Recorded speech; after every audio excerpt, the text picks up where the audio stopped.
Gracias por venir, ¿eh? Un gusto. ¿Cómo está? ¿Bien? Bien. ¿Cómo lo trata el Senado? Bien. ¿Se extrañan? Contento. ¿Es cierto eso de que se extrañan las alfombras del poder? No, las alfombras no se extraña el trabajo.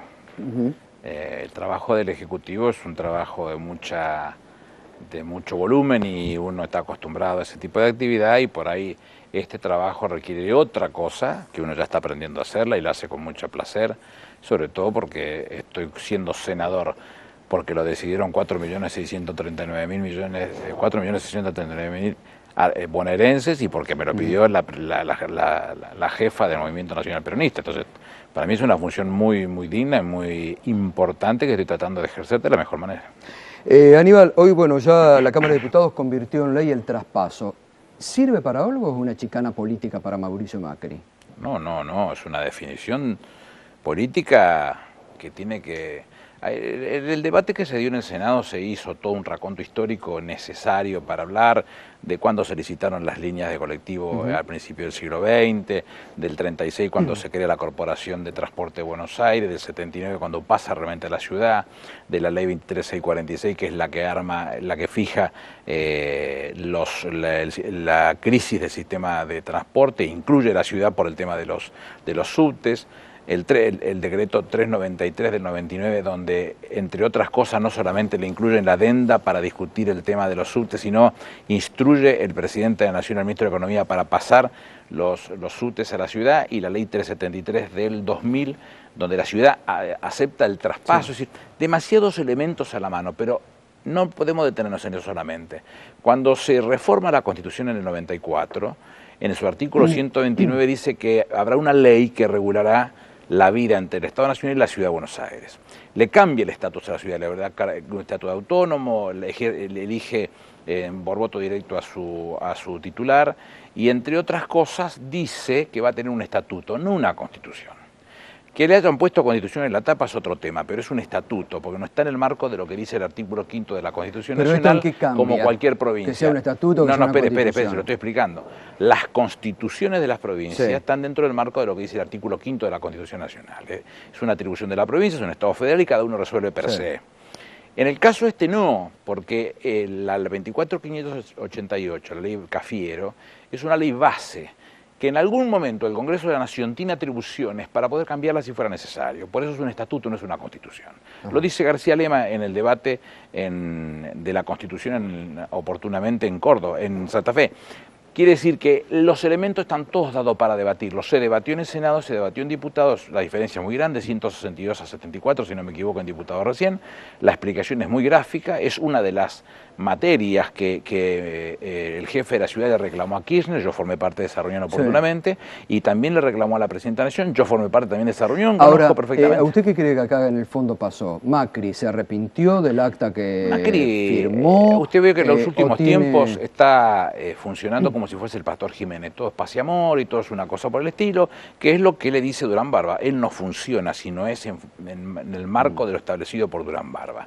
Seguramente después que firmó ese acta, que él es hábil para firmarla, el 104 del Estatuto, inciso tercero, dice que él es el que firma los convenios por la ciudad, y el 104 segundo dice que él es el representante legal de la ciudad. Firmó y se ve que Durán Barba le debe haber dicho, te metiste en un lío, salí de este lío, y supuso que eso alcanzaba como una conferencia de prensa para sacarse de encima un contrato que él firmó con la ciudad, que es con el Estado Nacional, que es absolutamente hábil. Ahora, la ley, ¿en qué lo obliga? Porque ahí lo que dice el gobierno de la ciudad es que va a terminar la Corte y que ellos no están Pero de la obligados. Corte es un trámite, porque la Corte, que entiende las demandas originarias entre dos jurisdicciones de esta característica, no va a poder decir otra cosa que lo que le estoy contando. Es decir, que todo tan finalmente burdo. Macri se va a tener que hacer cargo para No tengo ninguna duda. Pero además él mismo firmó que aceptaba con un nivel de recursos de 360 millones en 12 cuotas que el Estado Nacional empezó a pagar.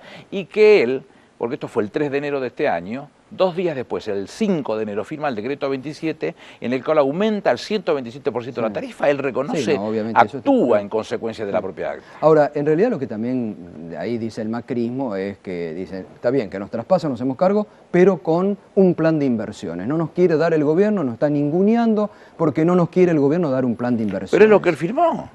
Él firmó por 360 millones. La línea H, si yo no me equivoco, es que va de Plaza de Mayo a Retiro, Sí. la está haciendo el Estado Nacional con 1.200 millones de pesos. El nivel de inversión que lleva hasta este momento supera los 10.500 millones, de los cuales 5.500 son subte, 4.500 son colectivos. ¿De qué está hablando? El nivel de inversión que ha tenido el Estado Nacional es lo único que ha sostenido el transporte de la ciudad, si no, no hubiera existido. Ahora, ¿y por qué el gobierno no lo recibe? Porque dijo, bueno, yo... ¿Cómo no lo va a recibir? Bueno, pero pero últimamente no. lo que él no puede suceder, el que él Pero ahora crea pidió- que maneja la agenda de la Presidenta de la Nación. Cuando se sentó con Néstor Kirchner, él vino, yo recuerdo, era un acto hasta casi tragicómico, sacó de su bolsillo un papel todo arrugado, lo estiró arriba del vidrio, el primer punto decía autonomía, y yo decía entre mí, por Dios, que este hombre, que es el jefe de la ciudad autónoma, se anote para hablar con el presidente, el primer tema es la autonomía, para no olvidarse, porque estamos algo mal, no funciona. Terminó pidiendo todo, juego, el puerto, el subte, la Policía Federal, no sé qué cosa, todo pedía, Sí. y el presidente lo que le dijo en aquel momento es, después no vamos de a una. ¿Por qué no arranca con el tema de la Policía Federal? Discutan en el Congreso. Si sacan una ley yo no tengo problema, pero que la discutan las provincias, porque esos dineros pertenecen a todos. Bueno, evidentemente las Pere, provincias Pere. están... Y el segundo era, él pedía poder armar la Policía Sí, Metropolitana. metropolitana. Había que modificar el artículo 7º, se modificó en 60 días y lo tuvo. Sí. Y de hecho está funcionando. Cuando se sentó con la Presidenta de la Nación, volvió con el mismo tema, juego, todas las cosas que pidió, y en el mismo tema también estaba el subterráneo. Y en esa discusión tan coloquial fue que la Presidenta le preguntó qué va a hacer con la Policía Metropolitana, y yo iba a poner al Fino Palacio. Y la Presidenta le dijo, te vas a equivocar. Primero, nosotros no vamos a acompañarlo. Pero además yo no voy a hablar de ese tema, pero sabés que estoy decididamente en contra, te vas a equivocar, vas a cometer un error gravísimo. Y ahí lo tiene. Con lo cual, la vocación no es que le vaya mal, la vocación es que le vaya bien. La Presidenta le dio un consejo que era más que saludable, que él no supo aceptar oportunamente. Ahora, que sentarse con la Presidenta, se sentó con el Ministro del Área, acordaron, es hábil el Ministro del Área para resolver este tema y sacaron un acta Pero en entonces, consecuencia. para usted, en el fondo, que Macri no se quiere hacer cargo de los Seguro. subtes. Ajá. Es muy fácil hablar de pico, quiero todo, pero después cuando nos toca agarrar las cosas, rajamos porque no queremos trabajar. Si a él le gusta trabajar, si ustedes saben que no les gusta trabajar. Bueno, ahora, bueno, pero también... En mi digo, libro hay que usted el tiene ahí tema- arriba, Sí. yo lo sigo llamando el conejo negro porque ni los ¿Por qué magos el lo cone- hacen trabajar. cómo? El conejo negro porque ni los magos lo hacen trabajar. Fíjese, preste atención, dígame una cosa donde lo haya encontrado firme, convencido de tener que producir un cambio trascendental para la vida de los habitantes de la ciudad autónoma de Buenos Aires. No existe eso. No existe, no tiene vocación. Ahora, digo, pero también en el medio está, en este momento, por ejemplo, el tema del subte está en un limbo. El gobierno que no se hace, nacional no se hace Primero que el cargo. limbo no existe gobierno- más. Bueno, Hace poquito la Iglesia Sí, acaba está de bien. dilucidarlo. Está Pero bien. segundo, la primera discusión que hay que el poner único en claro... beneficiario acá es Benito Rocio. Que No, aumentó todo. la primera discusión que hay que poner en claro son los millones de personas que viajan en el subte. Y que él, sin ningún tipo de piedad, le encajó el 127% de aumento. 127% de un viandazo. Ahora, no y es con que- una medida cautelar, un juez de feria, impensable lo que hizo, vergonzante, rechazó la medida cautelar, que la medida cautelar no es otra cosa que una defensa que tiene el hombre y la mujer común para decir que el Estado está cometiendo una arbitrariedad. Ni eso, cuando el Estado Nacional presenta medidas cautelares, siempre las corporaciones pueden más, tienen alguna mano larga que llega hacia el magistrado que tiene la medida cautelar y todas son en contra del Estado Nacional. En este caso, en contra de 140 millones de usuarios del subterráneo que ven perjudicado el golpe a su bolsillo. Ahora, no es que ustedes o el gobierno nacional lo puso a Macri, es nuestro adversario, vamos a pelear acá, y bueno, que sea lo que Dios quiera, además, porque Macri es no hay el que adversario dar por el político. pito más de lo que el pito vale. ¿Qué Bueno, pero Macri adversario quiere ser ni qué candidato, cosa? dice Y que va a que ser lo la sea, si yo alternativa. no soy quien le va a decir que sea o deje de serlo. Lo que tengo que es muy en claro es que, y yo lo mostré en el debate, diario por diario, Sí. nota por nota, fecha por fecha, donde él reclama permanentemente el subterráneo. Ahora, Porque sí, es muy lindo está bien. reclamar y quedar como que yo soy el gran definidor de la autonomía plena, cuando en realidad la autonomía plena no la quiero Ahora, tener senador, nunca. ahí lo que ¿Sabe también... qué Sí. decía Antonio Cafiero cuando se habla de autonomía plena? Sí. Aquellos que pregonan autonomía plena, díganle a los habitantes de la ciudad que cuesta plata eso y que hay que pagar mucho más impuestos, porque lo que le dicen es todo un gran verso, como si tuviéramos en la Alicia, en el País de la Maravilla, pero que después no se puede cumplir. Ahora, lo que también dijo públicamente, lo dijo Mauricio Macri, que después del accidente, la tragedia de Once, él se había dado cuenta que los subterráneos de la Ciudad de Buenos Aires estaban también en condiciones de Pero si la tragedia de 11 fue que antes de la firma claro, de... pero bueno, después vino la tragedia para arrepentirse, digo. Pero digo, Pero está cuando usted firma un tema... convenio y encima lo ejecuta, lo que 2 dijo días después... públicamente, digo. Bueno, pero digo, ya ¿hay lo también ejecutó. inseguridad en los subterráneos de la Ciudad de Buenos Yo no Aires? soy un especialista como para decirlo. Ajá. No, eso hay que estudiarlo y seguramente habrá quienes son los hábiles para conocer ese coso. Yo no soy alguien capacitado como para decirle en qué nivel están la... Supongo que los concesionarios, si tuvieran cosas por quejarse, las habrán hecho conocer. Es mucho más simple de lo que uno se imagina. Si él no habla contra la propia Metrovías, no habla nunca mal porque son sus amigos. Bueno, tiene la explicación muy clara por parte de la empresa, que la empresa le dé las explicaciones del caso si es que tiene algo de qué cuidarse. Aníbal, la semana pasada ustedes convirtieron en ley el proyecto para la utilización de las reservas.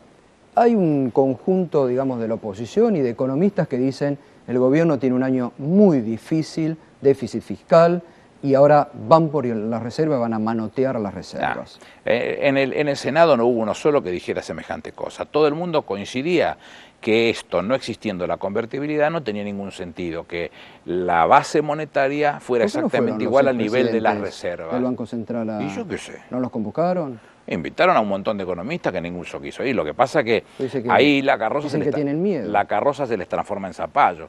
Todas estas mentiras que arman en las radios de la mañana y seguramente en su programa alguno también la debe haber vertido, cobrando de alguna empresa que les paga para decir esa mentira, ahí no las pueden decir porque las caretas se le caen en 2 segundos. Entonces, la más fácil es no ir directamente al Senado a no dar las explicaciones del caso porque no tienen con qué defenderlas, sobre todo estando presente la presidenta del Banco Central. La realidad es que no tiene ningún sentido que se pretenda tener el mismo nivel de reservas que la base monetaria. La discusión que se da es cuál es el nivel. Bueno, hay que ver en el marco del negocio internacional, importaciones, exportaciones, la maduración de los créditos, la relación con el exterior, para ver cuál es el nivel óptimo o adecuado que eso lo va a fijar el directorio del Banco Central, que ha recuperado las atribuciones específicas.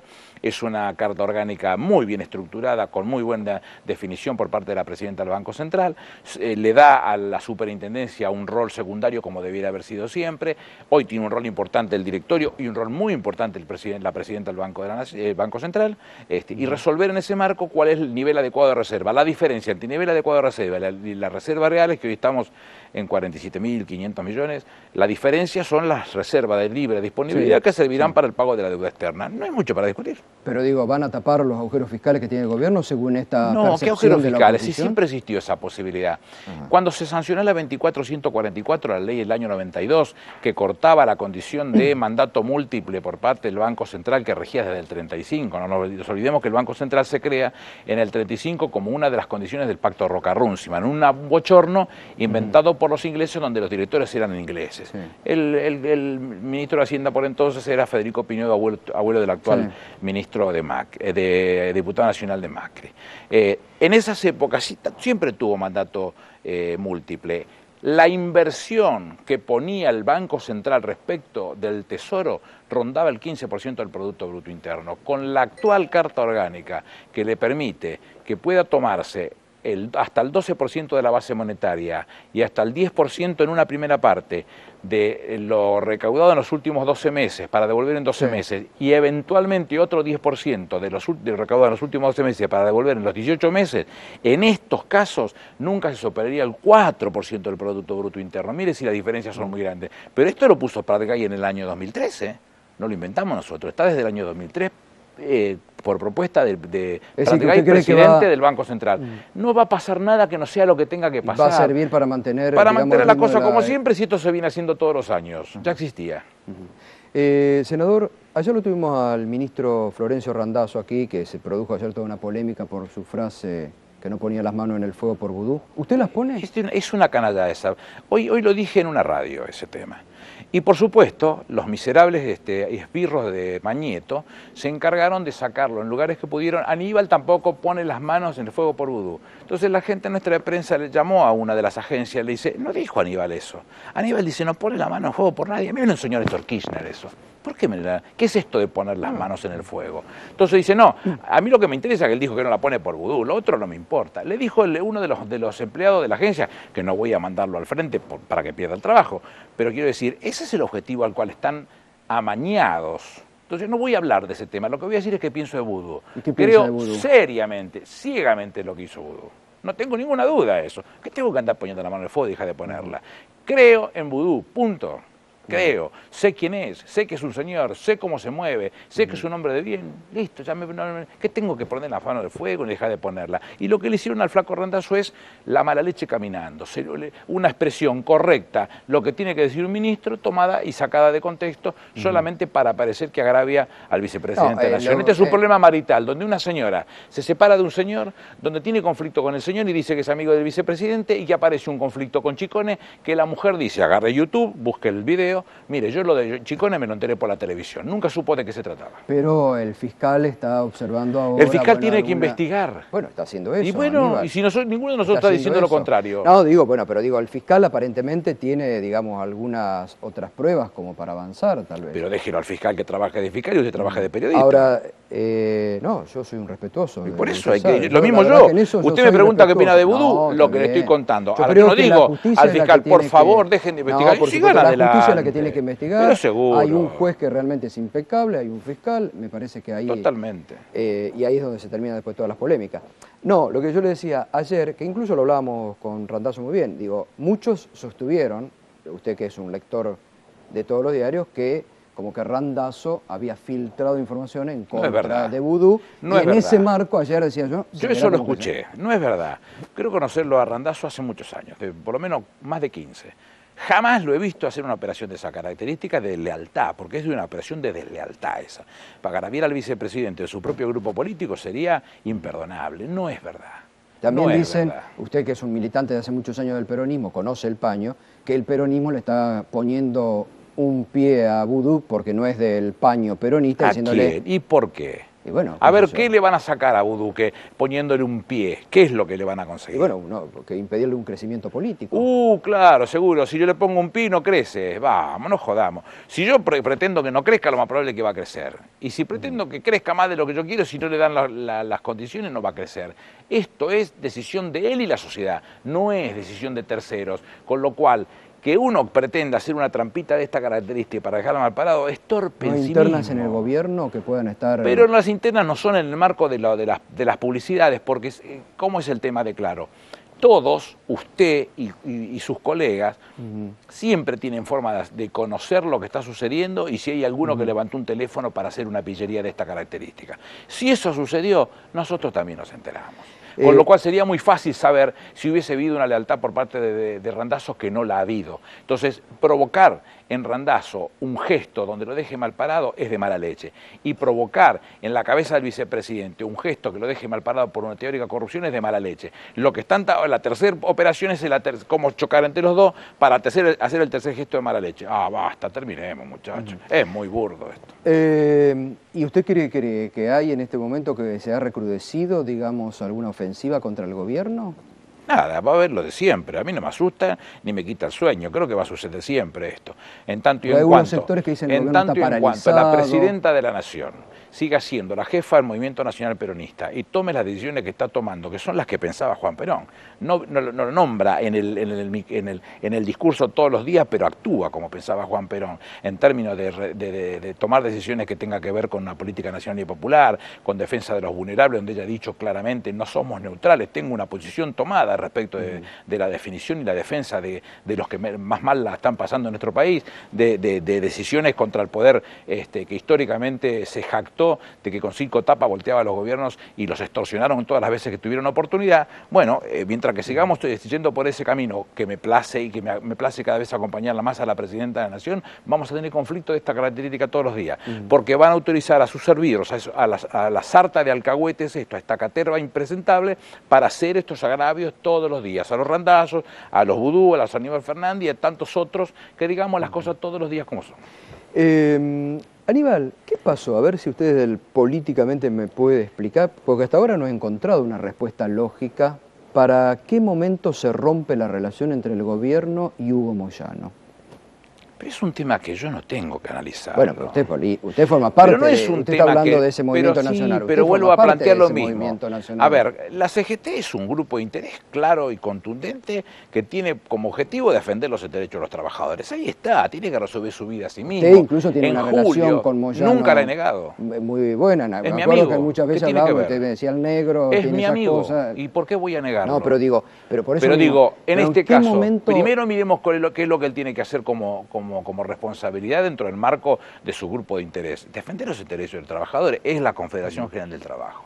Yo pertenezco a un grupo político que por delante no pongo otra cosa que no sea los intereses del programa que se ha definido oportunamente el 25 de mayo del 2003, que lo encabezó Néstor en algún momento y Cristina en este momento, y que tiene por delante la responsabilidad de dar vuelta como una media esta Argentina que casi vuelca y que puso en riesgo 150 años de construcción política. Y que en este momento Cristina está llevando adelante uno de los cambios más trascendentales y que los primeros en resolverlo, vuelvo a insistir, no es neutral, son los trabajadores. Yo no veo que tengamos diferencia entonces en ese pero sentido. por eso mismo, ahora, ellos pueden tener una visión respecto de solucionar las cosas de una determinada manera, por ejemplo, el cambio en ganancias, que no es la misma visión que tenemos nosotros. Modificar ganancias significa, primero, perder de vista que es clavar o frenar el crecimiento del trabajo en blanco, porque automáticamente eso frena la incorporación. Injusto, No, espere. Está defendiendo su bolsillo, me parece. Pero lo que estoy diciendo es, hay un montón de gente que no está en blanco, hay un montón de gente que no está en blanco y que está recibiendo beneficios por esa ganancia que se está percibiendo. Sí. Y que lo que se tiene que tener en claro es que ese tipo de relación, como la hora extra, en Francia estuvo muchos años prohibida la hora extra, le quita el trabajo a otro. Hay que ser muy cuidadoso. La CGT puede tener su pensamiento, yo no me niego, la puede tener, pero nosotros tenemos la responsabilidad de generar, cada vez que se hace un movimiento de esta característica, políticas públicas que garanticen que se siga incrementando la planta estable de trabajadores. Está bien, pero siendo usted jefe de gabinete, siempre se hablaba. ¿Cuántas veces se reunió con Moyano? Yo no digo que no, lo que estoy diciendo es que ¿por qué no lo reciben más después? ¿Por qué no lo recibieron más? Pero eso es una discusión de tebeguía, yo no entro. Pero ya forma parte, bueno. Pero yo no entro en eso, si vino, si no vino, que voy a ir, que mañana vengo. Es un que... indicador, digamos, que algo. Pero algo es un tema que se mira de otro modo. ¿Y puede ser reelecto? ¿Usted cree Moyano al frente de la CGT? No lo sé, yo no voy a sacar conjetura de lo que no conozco, ni siquiera participo, no lo sé. Es un tema que lo debe resolver la Confederación General de Trabajo y los gremios que la componen. No es un tema mío, lo miraré con interés, como siempre lo miré con interés, pero no. ¿Aspira a ser candidato a gobernador en las próximas elecciones, en la provincia de Buenos Aires? No. ¿No tiene esa aspiración? No. Nunca fui viuda de un cargo yo, nunca. Lo intenté, no lo pude ser, ya está. ¿Y qué opina hablando de viudas, de las definiciones de Alberto Fernández, que dice que con Néstor Kirchner muchas cosas no se hacían y que pero Alberto es otro tema. Que con Cristina... ¿Desde qué lugar habla? A ver, cuénteme desde qué lugar habla. Yo le voy a pedir un favor, cada vez que me menciona a mí, llámeme senador de la Nación. Yo no soy jefe de gabinete. La titularidad del dominio de la jefatura de gabinete le pertenece a Alberto, no me pertenece a mí. Yo soy un senador de la Nación. Usted como peronista, usted formó parte de un proyecto. En este marco, su visión es la de él. ¿Desde qué lugar habla? De jefe de gabinete, hace 4 años era jefe de gabinete. ¿Desde qué posición habla? ¿Con qué autoridad habla? ¿Qué es el oráculo de Delfos?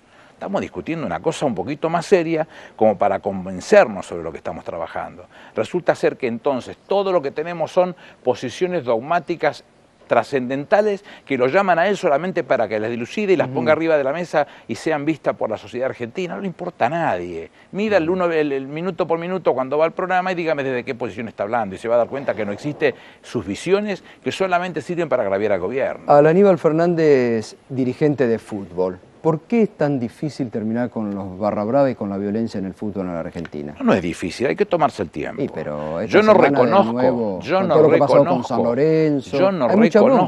a nadie como jefe de la barra brava de Quilmes. No reconozco a nadie, no le doy esa entidad a nadie. Y de quienes se decían tal cosa, en el partido anterior hubo una discusión, yo no estaba en el partido, hubo un enfrentamiento con la policía, a los dos responsables que decían ser los jefes, fijamos el derecho de admisión. ¿En algún momento? No, nunca. A mí no me apretan ni ellos ni nadie. Nunca. Me mandaron un muchacho que trabaja con nosotros, un hombre de mi confianza, diciéndome que querían 15.000 pesos y ni lo sueñas. Y ahora, cuando el presidente independiente hizo su acotación, me pareció que era injusto que yo no lo dijera porque lo dejaban solo a la estacada. Ahí está. Y yo, pero yo lo comenté. Solo al presidente yo no, yo comenté que a mí me ha pasado lo mismo y que yo no estoy dispuesto a hacerlo. Pero usted sabe que y a partir de este partido no entra más a la cancha estos dos responsables. Tomamos el derecho a admisión. ¿Por qué no lo hacen en los otros? Y hay que seguir haciéndolo, hay que tomarse el trabajo. En San Lorenzo, hay que tomarse el trabajo. Nadie sabe quién rayó los No son millones, son 20, 25, 30, no son millones.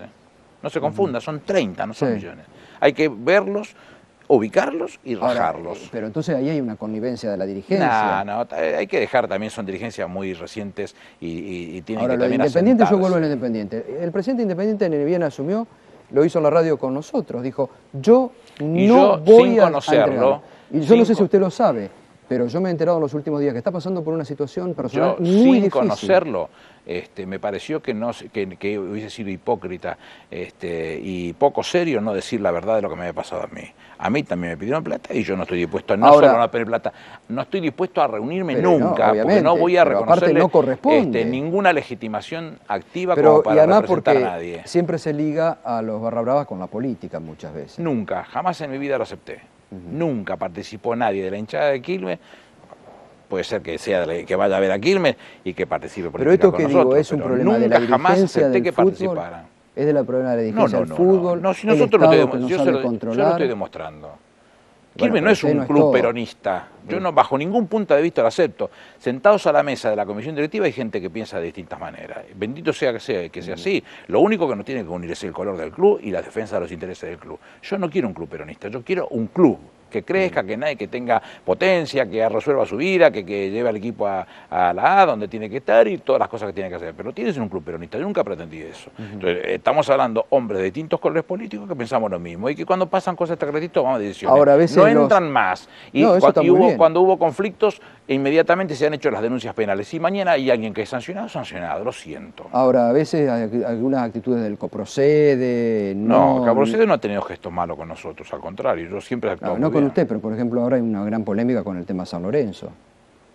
Pero el Coprocede no entra en San Lorenzo porque San Lorenzo está en Capital Federal. Es uno de los 18 clubes que están conducidos por la SUBSEF, la Subsecretaría de Seguridad Deportiva, que es de la Ciudad Autónoma, no es de la provincia de Buenos Aires. El Coprocede es provincia de Buenos Aires. Se viene la segunda parte, ¿no? La segunda parte. Al Sol, que lo escribió en Villa Gesell. Porque una de las onceras de los argentinos se supone que la política no está en enero o en febrero. Y lo que hemos hecho nosotros es mostrar lo que sí está de esa manera y creemos que es un libro mucho más ameno que el anterior, menos dato duro y fuimos más a lo que la gente nos contaba en las tantas presentaciones. Fue bien con el primero, ¿no? El 24 de abril lo presento en la Feria del Libro. Bueno, Aníbal, como siempre, un gusto y gracias por hablar de todos los temas, como siempre. Muchas gracias. Bueno, el senador nacional, Aníbal Fernández, repaso de todos los temas de actualidad.